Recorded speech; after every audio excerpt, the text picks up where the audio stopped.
Dieu vient pour secourir, parce qu'il n'y a pas d'espoir pour l'humanité, à part l'espoir de Dieu. Dieu vient secourir, parce qu'avec la mentalité, c'est la condamnation.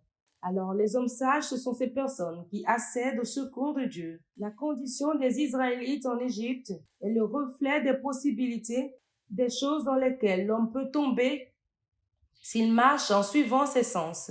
C'est une possibilité que l'homme peut venir à ce niveau s'il ne prend pas avantage du secours de Dieu. C'est une possibilité que les hommes peuvent tomber dans ces conditions lorsqu'ils ne prennent pas le secours de Dieu et lorsqu'ils préfèrent dépendre du secours des hommes. Rappelez-vous que la Bible dit « Malheur à celui qui prend appui la chair », parce que la chair, c'est la condition de désespoir dans notre langage contemporain de tous les jours. Israël en eux-mêmes, ils ont migré vers l'Égypte, mais ils ne savaient pas qu'ils étaient en train de marcher dans un piège. Les choses dans lesquelles tu marches aujourd'hui peuvent sembler juteuses, mais il est important que tu sois sage. Ne prends jamais ou ne fais jamais un pas, à moins que tu aies entendu et reçu la direction de Dieu. Parce que ce qui ressemble à un secours ou à une aide aujourd'hui, demain peut devenir ta tombe. Il y a beaucoup de jeunes personnes qui prennent des décisions aussi sérieuses que le mariage. Et ils prennent ces décisions se basant sur les prétentions et sur les sentiments. Vous rencontrez une jeune fille et vous dites que vous êtes en paix. Et vous voulez remettre ou confier 50 ans de votre vie parce que vous avez ressenti ce que vous appelez la paix. Et après 5 ans, tous les jours deviennent des jours de chagrin parce qu'il n'a pas compris qu'il y a un secours que tout le monde doit tenir. Pas avant que vous ne tombez dans les crises, pas après que vous ne tombez dans les crises, mais même avant que vous ne vous rendez dans les crises. Cela est appelé le secours de Dieu. Et c'est ce pourquoi Israël criait pour plus de 400 ans. Pour plus de 400 ans. Cette capacité de Dieu que vous n'avez pas demandé. Et premièrement, ce dont ils avaient besoin, c'était du pain. Pourquoi est-ce qu'ils n'ont pas crié pour demander l'intervention à Dieu lorsqu'ils avaient cette opportunité? Maintenant, le pain qu'ils ont eu est devenu le pain de chagrin. Alors vous avez marché jusqu'à la mort. Et ce que vous mangez, c'est seulement pour vous soutenir. C'est pour vous maintenir, pour que vous ayez d'énergie pour travailler. Ou toutes les choses qui viennent dans sa vie, c'est pour lui donner la survie. Mais la survie au milieu des chagrins. Ça, c'est un homme qui n'a pas pris avantage du secours de Dieu. Tout un chacun de nous avons besoin du secours de Dieu. Et nous devons apprendre spirituellement comment accéder à cela. Et ce matin, j'aimerais vous montrer 3 manières, des manières très simples pour accéder au secours de Dieu. Parce que si je commence à ouvrir les Écritures pour vous montrer les différents genres de circonstances dans lesquelles les hommes se sont retrouvés, peut-être qu'ils se sont laissés conduire dans cela ou bien ils se sont retrouvés seulement dans ça. Cela pourrait nous prendre toute la journée. Je n'ai pas le temps d'étendre la condition dans laquelle Joseph s'est retrouvé. Un jeune homme de 17 ans qui a été vendu sur une terre étrangère. Un gars très diligent qui essayait de plaire à son maître. Et soudainement, cette femme démoniaque est venue pour détruire la destinée de ce garçon. Viens te coucher avec moi. S'il n'était pas un homme qui ne connaissait pas le secours de Dieu, c'est sûr qu'il aurait couché avec la femme de Potiphar. Et premièrement, il aurait été le chef voleur qui marche dans la cuisine de Potiphar. Mais il voulait être un sacrificateur qui gouverne toute une nation. La raison pour laquelle chacun de vous appelez ce que vous appelez bénédiction, c'est parce que vous n'avez pas d'assurance du secours de Dieu. Alors vous êtes dans une petite condition qui vous met sous pression. Et ensuite, le diable amène une suggestion. Et vous sautez dans cela. Vous sautez dans cela, ne sachant pas que c'est un piège. Moïse aurait été le serviteur le plus favorisé. Joseph aurait été le plus favorisé des serviteurs dans la maison de Potiphar, s'il avait couché avec la femme de Potiphar. Cela semblait simple, mais c'est un déguisement. Comment est-ce qu'il était capable, un serviteur qui a été vendu, comment est-ce qu'il a été capable de se tenir ferme devant cette femme et a dit « Je ne peux pas faire ce mal » devant Dieu.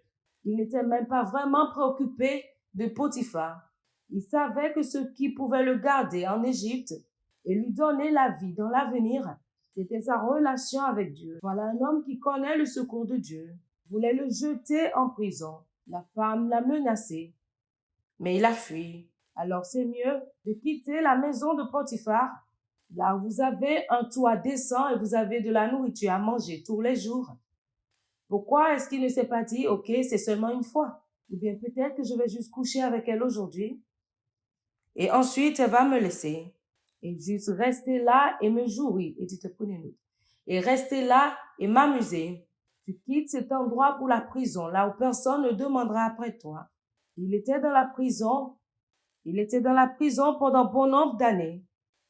La plupart d'entre vous, vous avez sauté de votre fermeté avec Dieu et vous vous êtes égarés et aussi faible que votre conscience soit, cela vous dit que ceci ne plaît pas au Père.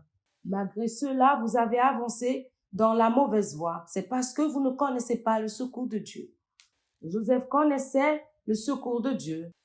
Alors, lorsqu'on lui a amené ce que vous pouvez appeler le secours, qui va violer sa norme avec Dieu, il a dit qu'il était mieux d'aller en prison que de recevoir ceci.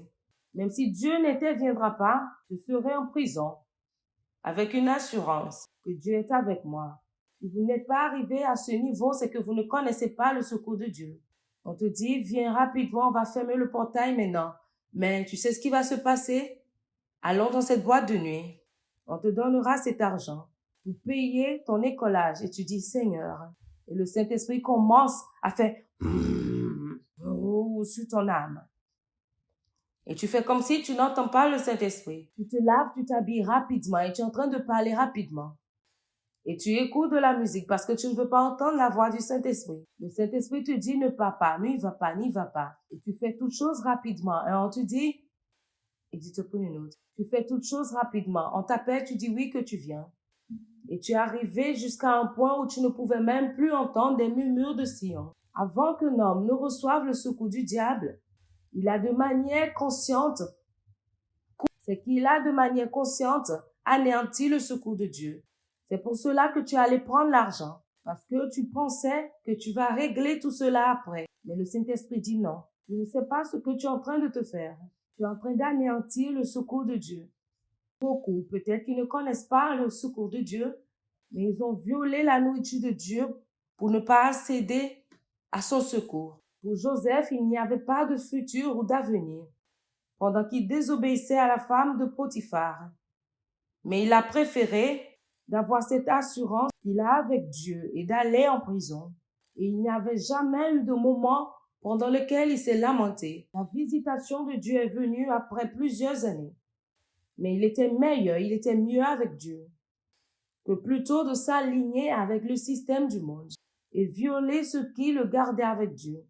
Le secours de Dieu, c'est la vie, c'est la relation, c'est une confidence que nous avons avec Dieu, qui nous fait choisir même la souffrance, une souffrance momentanée, qui sont contre les offrandes de ce monde. Le secours de Dieu est une assurance que nous avons dans notre esprit, qui nous supporte même pour souffrir dans ce monde, même si cela ne ressemble pas à un espoir. Mais nous préférons souffrir et l'attendre plutôt que d'accepter ce que le monde offre. Voilà ce que Moïse avait soudainement lorsque la Bible dit qu'il était avancé en âge. La Bible dit qu'il a préféré souffrir l'affliction avec le peuple de Dieu. Pourquoi un homme, et tu te prends une autre, pourquoi un homme rejettera les offrandes ou les offres, et tu te prends une autre, pourquoi un homme rejettera les offres de Pharaon? Il a découvert la nouvelle économie. Cette économie ne le conduisait pas dans un palais plus grand, mais cela le conduisait à demeurer avec les gens dans la servitude. La Bible a dit qu'il a plutôt choisi de souffrir l'affliction parce qu'il a égard aux récompenses. Le secours de Dieu est une connaissance. Le secours de Dieu est une connaissance dans laquelle un homme entre, peu importe les circonstances, peu importe ce que vous traverserez. 2 Corinthiens 4, verset 16. Paul pouvait dire là-bas que nous ne perdons pas courage. C'est pour vous dire que parfois, lorsque vous choisissez le secours de Dieu, cela peut vous conduire dans des crises. Choisir le secours de Dieu Parfois, cela peut vous conduire dans le feu. Mais Paul a dit que pour cette course, nous ne perdons pas courage. Il dit, et même lorsque notre homme extérieur se détruit, notre homme intérieur se renouvelle de jour en jour. Il dit qu'à nos légères afflictions, du moment présent, est-ce que vous avez étudié les afflictions de Paul? Paul a été frappé plusieurs fois. Il y a des moments où il a été lapidé à mort. Et on le laisse parce qu'il pense qu'ils sont... Et on le laisse parce qu'on pense qu'il est mort. Il y a des moments où il n'avait pas à manger ni à boire. Pendant 14 jours, il appelle ces choses des afflictions légères. Parce que le secours de Dieu amène un homme à un endroit où il juge la vie depuis l'immortalité. Il ne juge plus la vie selon les cadres de la chair. Un homme choisit l'affliction au lieu qu'il pouvait également s'aligner avec le monde. Paul appelle cela des afflictions légères. Il dit que toutes ces choses qui lui arrivent, c'est pour un moment.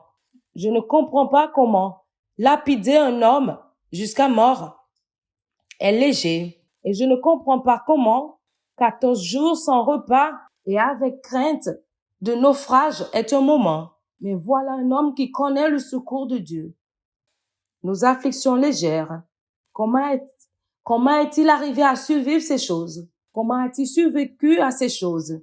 Il a dit, pendant que nous voyons, il dit, pendant que nous regardons non au point, il dit que pendant que nous regardons non au, il dit que pendant que nous regardons non point aux choses visibles, mais à celles qui sont invisibles. Ça veut dire que Paul jugeait la vie depuis l'immortalité. La raison pour laquelle vous arrivez sous pression facilement et que vous prenez des décisions à la hâte, c'est parce que votre confiance et votre motivation sont capturées dans les choses qui fonctionnent dans l'économie de la chair. Alors, si vous ne gardez pas ces choses dans le temps, vous pensez que vous êtes en train de perdre. Ou bien vos amis pourraient penser que les choses ne vont pas avec vous. Mais un homme qui est réellement mort en Dieu, les circonstances ne le définissent pas. Et dites-nous, les circonstances ne le définissent pas. Les circonstances ne le définissent pas, mais il définit les circonstances. Il a une confiance qui va au-delà des frontières de la mortalité. Pendant que nous ne regardons point aux choses visibles, êtes-vous capable de regarder loin de l'habillement? Êtes-vous capable de regarder? Êtes-vous capable de ne pas regarder à l'habillement? Êtes-vous capable de ne pas regarder à la fin? Est-ce que vous êtes capable de ne pas regarder à ce que les hommes disent et vous tenir avec Dieu? La Bible dit qu'Abraham n'a pas douté une seule fois de Dieu, mais il était fort en foi. Il rendait grâce à Dieu. Est-ce que vous savez ce à quoi ça ressemble d'avoir 75 ans?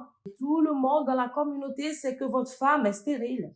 Et soudainement, vous venez changer votre nom. Et vous dites que vous n'êtes plus un prétendu père, mais vous êtes le père de plusieurs nations. Et maintenant, ma femme est la mère des enfants. Et maintenant que votre femme est la mère des rois, vous n'avez pas d'enfant, vous avez 75 ans. Mais voici un homme qui connaissait vraiment le secours de Dieu. Et le temps ne défend pas sa confiance. Et les chances ne définissent pas sa confidence. Il y a une chose immortelle qu'il regarde. Ça, c'est un homme qui ne regarde pas aux choses visibles, mais plutôt aux choses qui sont éternelles. Ça, c'était le style de vie que définissaient les patriarches. Vous les appelez les hommes d'exploit, mais vous ne connaissez pas les eaux qu'ils ont traversées. Vous ne savez pas combien de fois ils sont allés en profondeur du séjour des morts. Ils sont revenus parce qu'ils ont cru en Dieu. La raison pour laquelle notre génération ne peut pas faire assez, c'est parce que nous avons assez de plan B. Nous ne pouvons pas attendre en le Seigneur.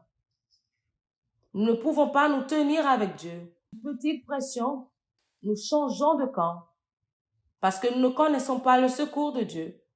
L'homme extérieur peut être détruit. Je pourrais perdre mon diplôme, mais je ne coucherai pas avec ce professeur pour avoir une mention bien. Il est mieux que je ne sois pas diplômé. Je me tiendrai avec Dieu.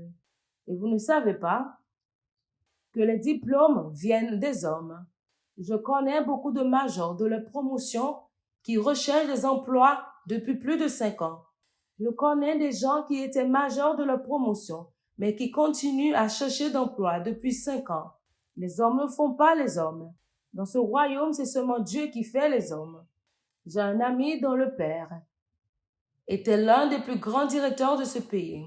Et pendant que nous servions toujours, lorsqu'on servait, on attendait qu'il ait son diplôme dans une grande société dans le pays, sans expérience. Il n'a même rien fait concernant l'ingénierie aéronautique. Il n'a rien fait qui puisse toucher l'ingénierie aéronautique.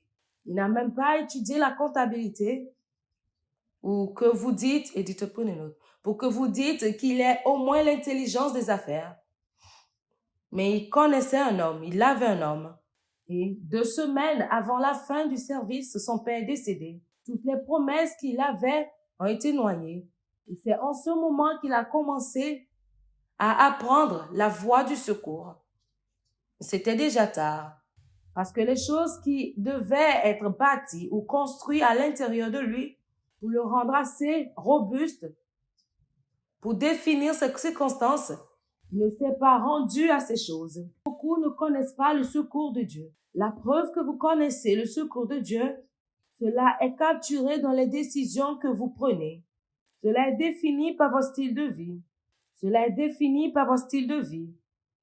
3 personnes viennent pour se marier. Ils viennent pour marier des femmes. Et ils sont là à analyser la profession des femmes. Alors lorsqu'ils trouvent une qui est une doctoresse, ou bien une ingénieure, ou qui travaille avec Chevron, il dit maintenant j'ai la paix. J'ai la paix. Tu n'es pas sage. La Bible dit que ce n'est pas à l'homme qui marche de diriger ses pas. Parce que toute décision que tu prendras sera basée sur des faits et sur des informations et sur la raison. Mais vos faits ne peuvent pas définir le lendemain. Parce que le lendemain ou l'avenir est en dehors des frontières. Parce que le lendemain est en dehors des frontières des informations que vous possédez. C'est seulement l'esprit qui est éternel en nature qui peut juger le futur et vous dira de vous décider maintenant parce qu'il a déjà voyagé dans votre fin.